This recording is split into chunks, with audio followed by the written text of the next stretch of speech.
So this is Fasciola hepatica, which is also known as the common liver fluke.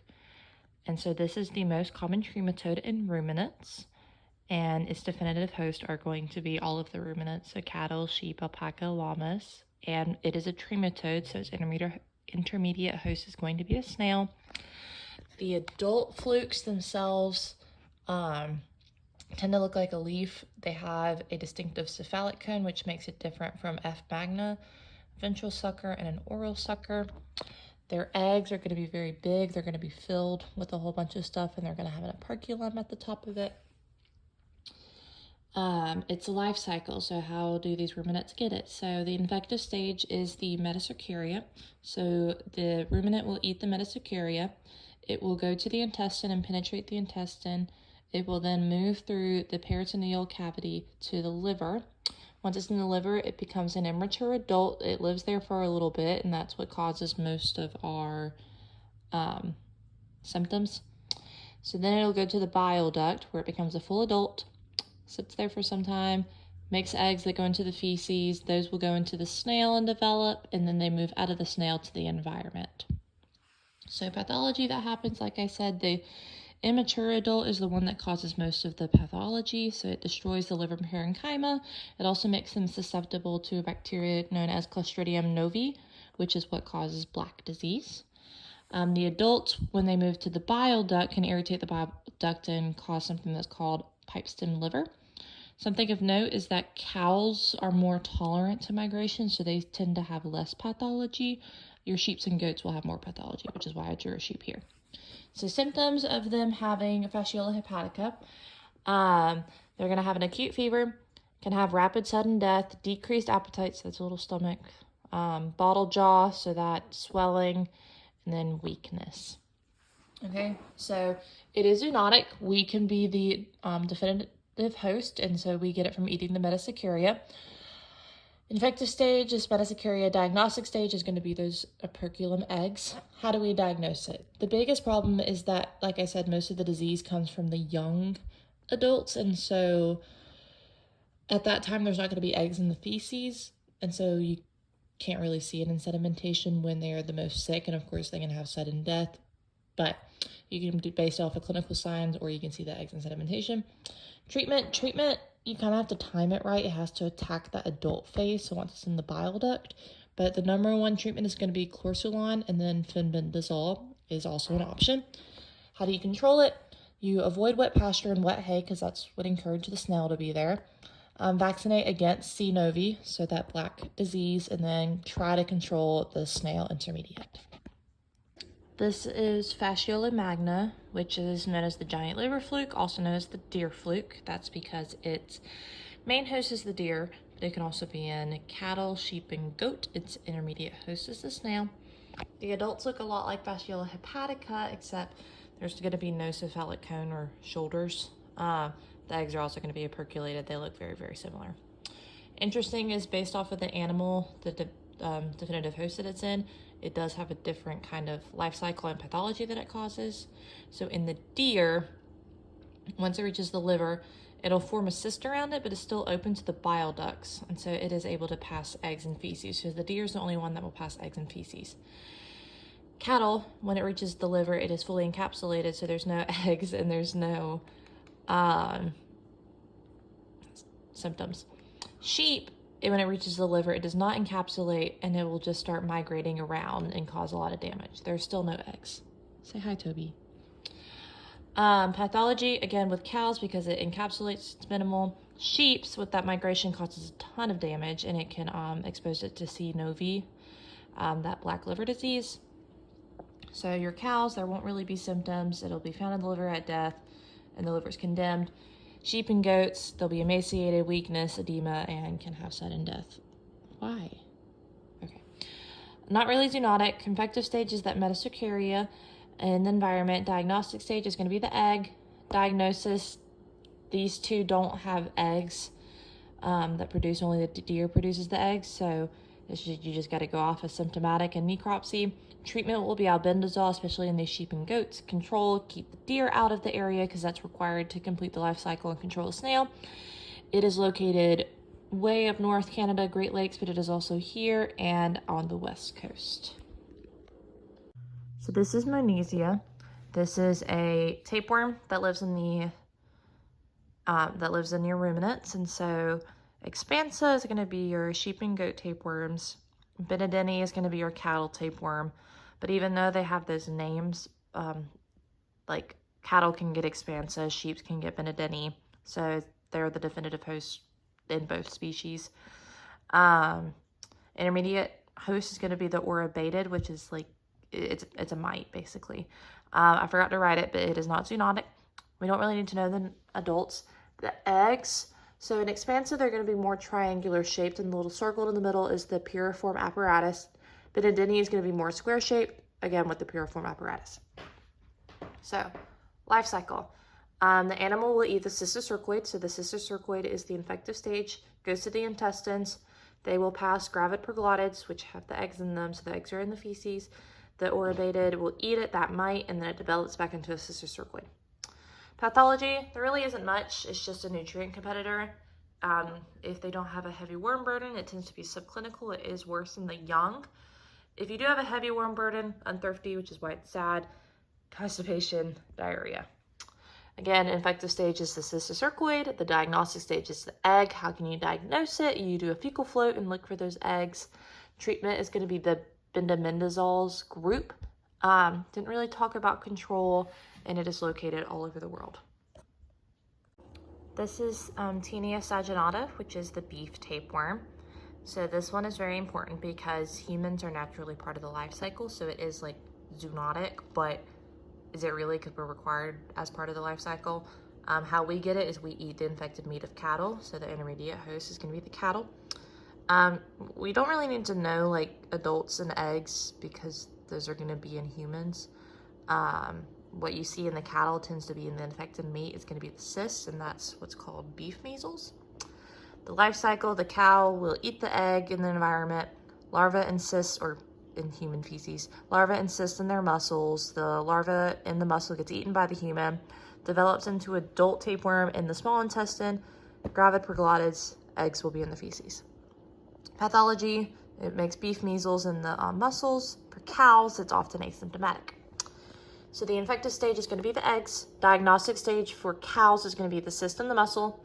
Diagnosis, it's inspected after slaughter and the meat will be condemned. There's no treatment for cows. Control, for the cows, you prevent human fecal contamination in pasture so they can eat it. For us, to where we don't get it, you can just cut out the infected area or condemn the meat. You can refrigerate below freezing for 10 days, or you can just cook the meat above 140 degrees Fahrenheit. So this video is about Taenia hydatidina. Toby wants to make an appearance. Say hi, Toby. Okay, so Toby, Taenia hydatidina is the thin-necked bladderworm. Its definitive hosts are dogs, so canids, and its intermediate hosts are going to be ruminants. So your cows, your sheep, your goats, all of that kind of stuff. We didn't really talk about adults and the eggs and all of those kind of things in lecture. Life cycle is really easy. The sheep will eat the eggs from the dog that has pooped it out, and then the dog will eat the larva that is in the sheep or in the ruminants or whatever. So pathology, the larva will migrate to surface of organs and encyst. The symptoms, it tends to just be chronic and asymptomatic. It tends not to bother many. The only exception is in your young lambs. They have what's called acute visceral cysticercosis, where they have lots of migration, hepatitis, peritonitis, and pneumonia. Okay, so not zoonotic. I forgot to include that. Infective stage is going to be, so we're talking about eggs, and we're talking about our ruminants. So for them, the infective stage is the egg. The diagnostic stage is going to be the larva. Diagnosis is going to be in tissues that slaughter, have dark hemorrhagic lines in that tissue from where the larvae were migrating through it. There is no treatment for the ruminants, and the control is to just prevent fecal contamination from your canines. Say bye. So this is Echinococcus granulosus. We talked about it with like our dogs and everything, so this part is just going to be with the ruminants because that's where I am right now in my notes. So there isn't going to be as much detail because it's kind of a review-esque. So the definitive host is going to be the dog. Ooh. The intermediate host is going to be the sheep, goat, cattle, so your ruminants. Okay. Adults and eggs we didn't really talk about with this group, so if you want to like recognize those, go and watch the one that has these cute puppies in them. So this is zoonotic because we can be the intermediate host just like the sheep, but we have to eat the eggs. So like we can technically eat the hydatid cyst, that's gross, but we won't get infected. So life cycle, the sheep will have the hydatid cyst in them, the dog will eat the hydatid cyst, and then they'll pass it in the feces and the sheep eat the feces. Pathology, it'll form a unilocular hydatid cyst. Symptoms will match whatever organ is affected. So whichever organ has the cyst is what's gonna cause like your major symptoms. So again, for the sheep, the infective stage is gonna be the egg, diagnostic stage is gonna be that hydatid cyst. Diagnosis is going to be inspection after slaughter. There's no treatment for the sheep. How you control it is you prevent dog fecal contamination for these sheep to have access to. Okay, this is Haemonchus contortus, which is also known as the barber pole worm. It is called that because of what the adults kind of look like. So they have their reproductive tissue wraps around the worm, and then the ingested blood is on the inside, so it kind of looks like a typical barber pole. It is the most important parasite in sheep and goats. Definitive host then are sheep and goat. Intermediate host is none because it is a direct life cycle. So yay, so it goes straight from sheep to sheep, with the infective stage being L3. So your sheep will poop out the egg, and then in the environment, it'll develop through all of the stages of L1, L2 to L3, enter the sheep, by eating the L3, and then in the body of the sheep, it'll go through your L4, L5 to adults. Eggs, trichostrong gel type eggs, all of our nematodes are gonna kind of look like that except for one. Pathology, so important to note with Haemonchus is that it can hypobiose in winter and dry conditions. Winter tends to be up north, dry tends to be down here, so it can just chill out in the body, not causing any symptoms until it has its favorable conditions, and then it'll cause symptoms. So they are bloodsuckers. They continuously move, and so they tend to cause a high red blood cell and protein loss. So symptoms include anemia and bottle jaw edema, which is associated with that. Infective stage is L3, diagnosis stage is the egg. Diagnosis tends to just be symptomatic with these, which we'll get down into the control, quantitative fecal flow, and your FAMCHA. Treatment, this is going to be the same treatment for all of our nematodes, benzimidazoles, microcyclic lactones, nicotinic agents. To note, H. contortus does have resistance. It can have resistance to all three, which is not good. Control, you can breed your resistant animals. Don't treat all the animals, so it's recommended to do a targeted symptomatic treatment. So you treat the animals that are sick. Don't treat all of them because you want to keep what's called a refugia active, where there are some animals that aren't treated that have the worms in them, and they will not develop resistance because they haven't been exposed to those medicines. And so when they go out into the environment, they'll breed with the resistant worms and then make more babies that aren't resistant now. Then also rotational grazing as well is used to control really any of the kind of worms with ruminants. So this is Haemonchus placei, which is the cattle wireworm. Most of it is the exact same as Haemonchus contortus, so there's only a few things that I changed.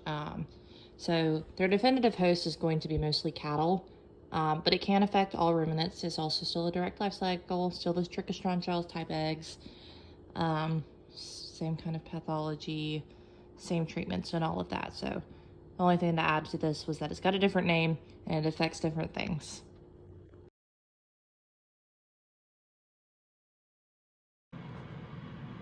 This is Ostratagia ostrataji, the brown stomach worm. And so, in these animals, it lives in the abomasum, so our ruminants, our cattle. It is the most economically important parasite in cattle. There is no intermediate host because it is a direct life cycle. Don't really care about the adults. Eggs are trichostrongyle, same as all nematodes. How do cows get it? The life cycle. Cows eat the L3, so L3 is the infective stage. It goes to the abomasum, penetrates, becomes an L4. It can either now go hyperbiose, based off of weather and whatever, or it can go L5, move to the lumen, develop into an adult, pass the eggs in the feces, and then the environment it'll go through L1, L2, L3. Pathology, so it is the only thing in the whole world that causes Morocco leather lesions, which means it destroys the mucus and forms nodules. It changes the abomasum pH, so it makes like low pepsin and low pepsinogen, which causes low protein and weight loss. There are two different types of symptoms based off of how old the cow is, or if it's its first season on pasture or not. So if it's young and it's his first time on pasture, so it just got it, it's going to have green diarrhea, rapid weight loss, a low body condition, but it's not going to have as severe symptoms, and its fecal egg count will be high. In the cattle that did have it hyperbiose, this is at least their second time on pasture, they're going to have more severe symptoms, some subcutaneous edema, weight loss, green diarrhea, but their fecal egg count will be low. Again, infective stage is the L3, diagnostic stage will be the egg. It's the same diagnosis as all the others, except you also can include plasma pepsinogen levels because it messes with that abomasum pH. Same treatments, same controls. So this is Trichostrongylus axii, or the stomach hairworm. It is in ruminants. It is a direct life cycle, so there's no intermediate host. It is still in the abomasum, so we are still talking about the hot C parts that are in the abomasum, so your haemonchus, your ostratagia, and then Trichostrongylus axii. Same eggs. Pathology, it destroys the abomasal epithelium, can cause hemorrhage and gastritis. Symptoms, diarrhea, weight loss, the arrows going in is supposed to show it getting skinny and having anorexia and everything. Same infective, same diagnostics, same treatment, same controls. So this worm is Trichostrongylus species, and it causes black scars in the bankrupt worm. That's what it's called. The definitive host is going to be your ruminants, your cattle, sheep, and goat. There is no intermediate host because it is a direct life cycle. The adults will be found in the small intestines, which is different from Trichostrongylus axii. They still have the same type of eggs, direct life cycle. Their pathology tends to be minimal by themselves. If they're with the other hot C complexes, then they can cause more pathology and more symptoms. Infective stage, diagnostic stage will all be the same, as long with diagnosis, treatment, and the control. So this one is Couperia. It is the most prevalent parasite in cows, so the definitive host is a cow. There is no intermediate host because it is a direct life cycle. The adults will be in the small intestines, same kind of eggs. Their pathology tends to be minimal by themselves unless solder guy is also present. They can synergistically cause really bad infections. They can hyperbiose and wait out the bad conditions. If it does have that synergy, then it can cause scouring, which is also diarrhea, decreased weight, dull hair, and dehydration. Same infective stage, same diagnosis. The main difference with the treatment is macrocyclic lactones are ineffective because they mostly have developed resistance to it, so you can only use benzimidazoles and nicotinic agonists, and then your controls are going to be the same. This is Oesophagostomum, which is the nodular worm of the large intestine, so the adults will live in the large intestine. Definitive hosts include cattle, sheep, goat, and pigs. It's a direct life cycle, so no intermediate hosts, same kind of eggs. Pathology is a little funky because the first infection, it is harmless, but the second time they get it or any reinfection after that, there's going to be an immune-mediated reaction where when it reaches the mucosa, it forms a kind of a cyst around it and develops a nodule. Same infective stages, same diagnostic stages, and I forgot to add back in, but you can treat it with the macrocyclic lactones.